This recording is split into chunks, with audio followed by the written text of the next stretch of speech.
In 2013, scientists in Bavaria, Germany, extracted DNA from teeth buried for 14 centuries. They were looking for proof. What they found changed everything we thought we knew about pandemics.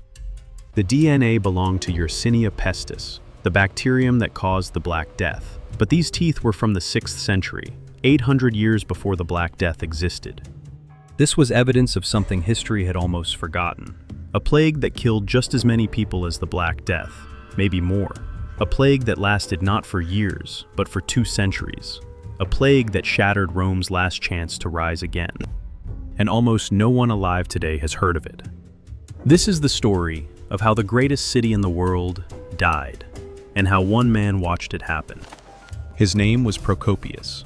He was the court historian in Constantinople, the capital of what remained of the Roman Empire. In the spring of 542, he began writing about something he could barely believe he was witnessing: the death of civilization itself. But to understand how it died, you first have to see how it lived. Constantinople in 541 was a city of 500,000 souls, the largest, wealthiest, most powerful city on earth. Its walls stretched for miles. Its harbors held ships from 3 continents. Its markets sold silk from China, spices from India, grain from Egypt. The great palace sprawled across acres, a complex of marble halls and golden domes where the emperor held court. The hippodrome seated 100,000 spectators for chariot races, and rising above it all, still under construction, was the Hagia Sophia. Its dome would become the largest enclosed space in the world. This was not a dying empire. This was a civilization at its peak. Emperor Justinian had been ruling for 14 years. He was in his late 50s, educated, ambitious, and absolutely convinced that Rome could be whole again. Not the memory of Rome, the reality of it. His armies had already reconquered North Africa from the Vandals. They had pushed into Spain. Most importantly, they had retaken Italy. For the first time in generations, Rome itself was back under imperial control. The dream was becoming real. The Mediterranean was becoming a Roman lake again. The economy hummed. Tax revenues flowed. Ships carried goods from one end of the empire to the other. Farmers planted crops knowing there would be buyers. Merchants invested knowing there would be profit. The population was growing. Cities expanded. New neighborhoods sprawled beyond old walls. Children outnumbered the elderly. The future looked bright. But empires are fragile things. And the same networks that made Constantinople powerful were about to become the highways of its destruction. Egypt was the breadbasket. Every year, hundreds of ships carried millions of pounds of wheat from Alexandria to Constantinople. The capital survived on that grain. Without it, 500,000 people would starve within weeks. The ships departed Alexandria in early spring of 541. They were loaded with grain, and with rats, and with fleas, and with a bacterium that had been waiting in the shadows of history for its moment. By the time the ships reached Constantinople, the disease was already spreading through the holds below deck. Sailors fell ill during the voyage. Some died at sea, but the ships kept coming, because the city needed grain. The first cases appeared in the port districts in early 542. A dock worker collapsed with fever. A warehouse manager developed strange swellings in his groin. A merchant's servant began hallucinating, seeing demons that were not there. Procopius watched from his position in the palace. At first, it seemed like any other outbreak. Disease was not new to cities. People got sick. Most recovered. Life went on. But this was different. Within weeks, the deaths were no longer countable. Within months, the city was collapsing. Procopius wrote everything down. He was trained as a historian. He knew how to observe, how to record, how to preserve information for the future. But nothing in his training had prepared him for what he was about to witness. A woman named Sophia lived in the merchant district near the Forum of Constantine. She was 42 years old. She managed a textile workshop that employed 15 women. They made silk garments for wealthy clients across the city, fine tunics embroidered with gold thread, ceremonial robes for aristocrats, delicate veils for noblewomen. Sophia had built her business from nothing.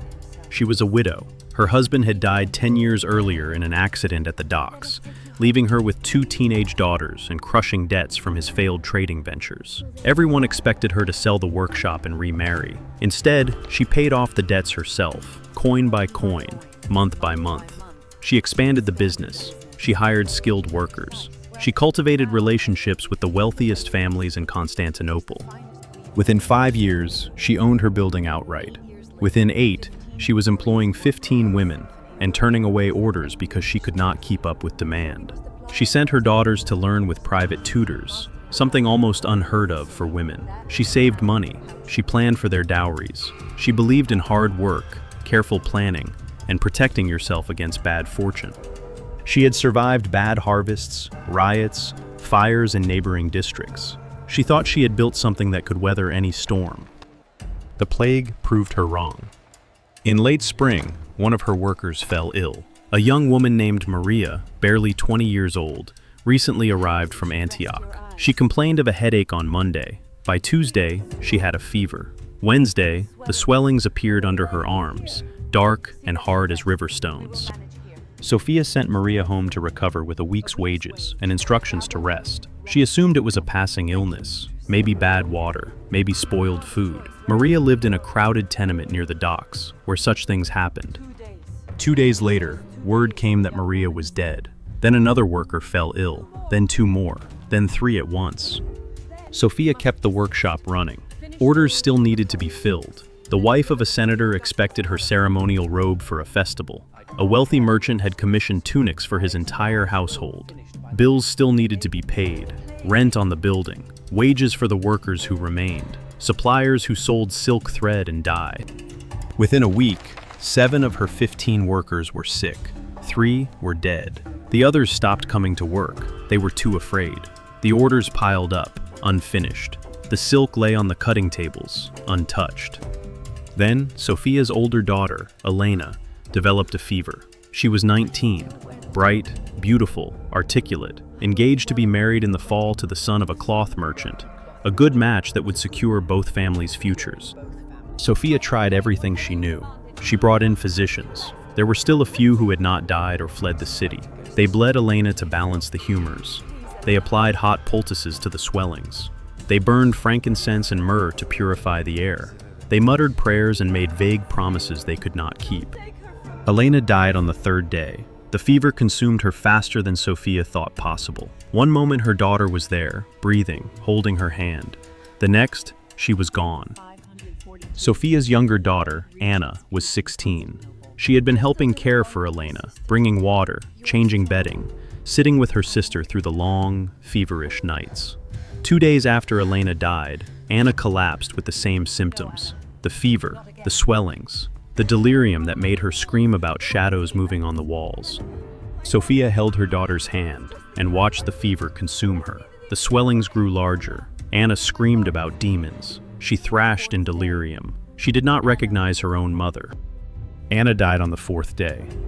Sophia stood in her empty workshop, surrounded by half-finished silk garments, and realized she had nothing left. No daughters, no workers, no customers, no future. She walked to the harbor that evening. She stood on the docks where the grain ships unloaded. She looked out at the water. No one recorded what happened next, but a week later, someone found her workshop abandoned. The doors were open. Silk lay scattered on the floor. Sophia was gone.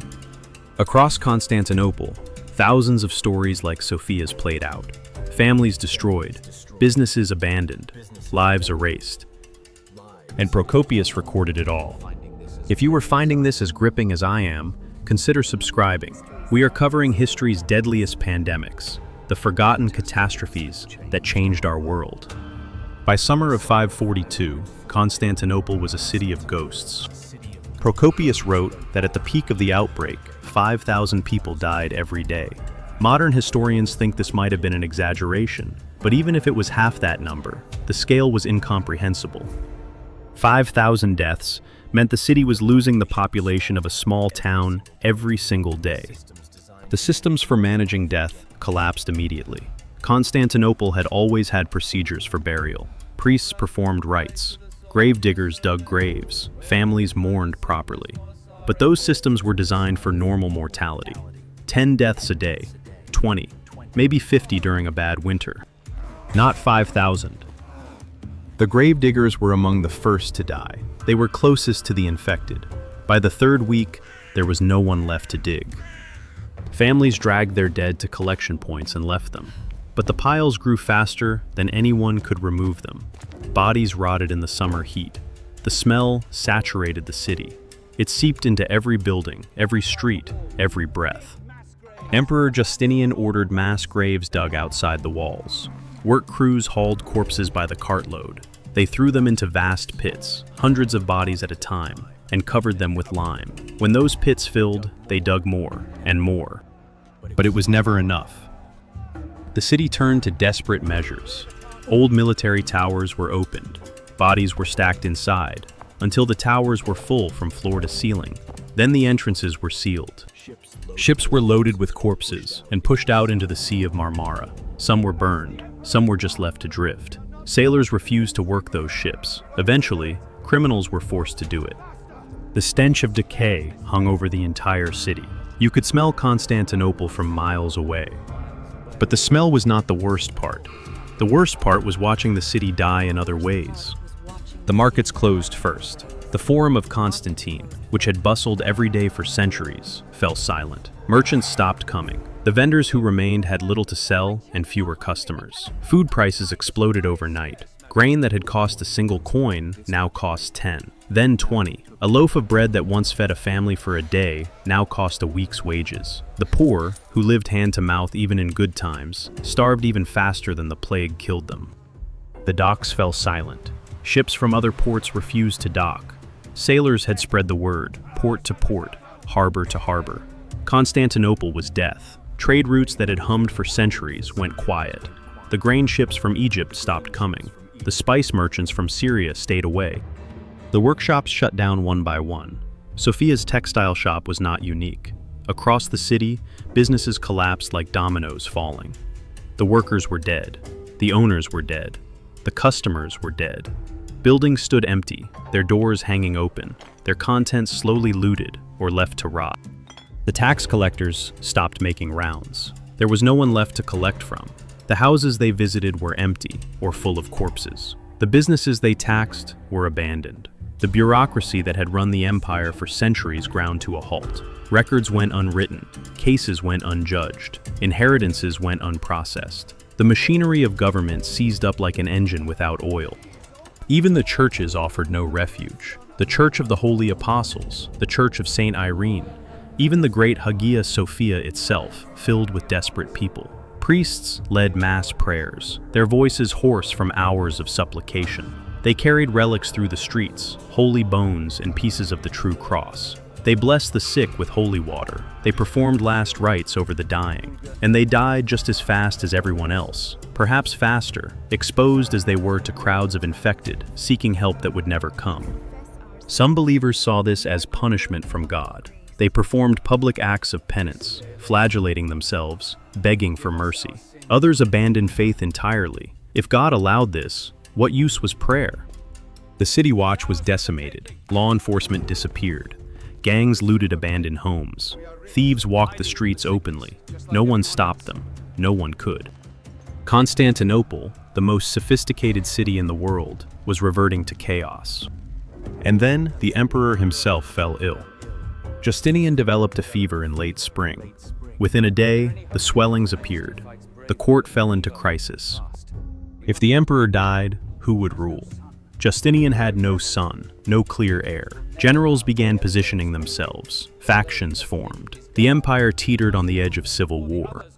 Theodora, the empress, took control. She was one of the most remarkable figures in Byzantine history. Born to poverty, possibly an actress, or worse in her youth, she had risen to become empress through intelligence, ruthlessness, and sheer force of will.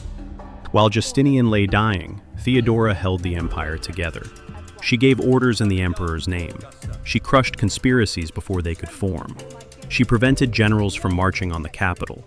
She kept the government functioning through pure determination. Procopius watched from the palace. He saw the empress working day and night, making decisions, issuing commands, holding back chaos. He recorded it all, though later, in a secret history he never intended to publish, he would accuse her of tyranny. For 2 weeks, the empire held its breath. Then, impossibly, Justinian survived. Roughly 1/3 of those infected recovered, though no one understood why. The emperor was among them. He returned to his throne, but he was changed. Observers noted he seemed aged, uncertain, less commanding than before. The plague had marked him, and it had marked the empire far worse. By the time the first wave ended in 544, Constantinople had lost perhaps 200,000 people, 40% of its population. The largest city in the world was now half empty. Across the empire, the toll was catastrophic. Egypt had lost much of its farming population. The grain shipments would never fully recover. The Levant was devastated. Greece was hollowed out.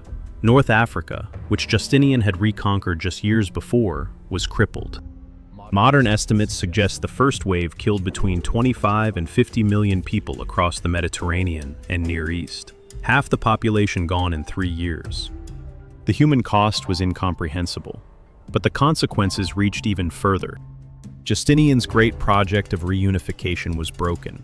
His armies in Italy had been decimated by plague. The soldiers he needed to hold the reconquered territories were dead. The tax revenue to pay for more soldiers was gone. The Ostrogoths in Italy, who had been beaten, regrouped. Under a new king named Totila, they struck back. The war that should have been over erupted again. For another 10 years, Italy was torn apart. By the time it ended, the peninsula was so devastated, it would take centuries to recover. And even then, the reconquest did not hold. Just 3 years after Justinian died in 565, the Lombards invaded northern Italy. The Byzantine forces could not stop them. Most of the territories Justinian had spent 20 years and countless lives retaking were lost within a generation. Rome's last chance to reunite the Mediterranean died in those plague pits outside Constantinople. But here is what makes the plague of Justinian truly different from every other pandemic. It did not end. The Black Death, which came 8 centuries later, hit Europe in one massive wave, then faded. The plague of Justinian came back, again, and again, and again, for 200 years. Every decade or so, the plague returned. Sometimes it struck the same cities, sometimes new ones. Each wave killed fewer people than the first, but that was only because there were fewer people left to kill. Historians who lived through it recorded the pattern. The plague returned in cycles of about 15 years. It would arrive, kill thousands, then vanish. Long enough for people to think it was finally over. Long enough for children to be born who had never seen it, and then it came back. Imagine living in that world. You survive the first wave. You rebuild. You marry. You have children. Then it returns. You bury your wife. 15 years pass. You remarry. You have more children. It returns again. You bury a daughter. Another 15 years. It returns. You bury a grandchild. This happened not once, not twice, but over and over for 2 centuries. The effect on society was profound. Population levels never recovered. In some regions, they would not return to pre-plague numbers until the Renaissance, almost 1,000 years later. The economy remained broken. Trade networks that had connected the Mediterranean for centuries withered. Cities that had thrived for generations shrank to villages. The Byzantine Empire survived, but it was a shadow. It held Constantinople and some territories around it, but the dream of empire was dead. The West hardened into Germanic kingdoms that would become medieval Europe. The split became permanent. And then something else happened, something that would reshape the world even more than the plague itself. In the 630s, less than a century after the first plague wave, Islam emerged from Arabia. 2 great empires stood in its path, Byzantium in the west, Persia in the east. Both had been ravaged by 2 centuries of recurring plague. Both were exhausted, weakened, unable to resist at full strength. Islam swept across the Middle East and North Africa with stunning speed. Within a generation, it had conquered territories that had been Roman for 7 centuries. Egypt fell, Syria fell, Palestine fell, North Africa fell. Persia collapsed entirely as an empire. The map of the world was redrawn. The political divide between a largely Christian Europe and a largely Islamic Middle East, which still shapes our world today, was created in significant part by a bacterium that arrived in Constantinople on grain ships in 541. Procopius died sometime in the 560s. He never knew about the DNA that would be extracted from plague victims 13 centuries later. He never knew that modern science would prove him right. that Yersinia Pestis was indeed the killer he had documented. But he knew what he had witnessed. The death of the world he knew, the end of Rome's last dream.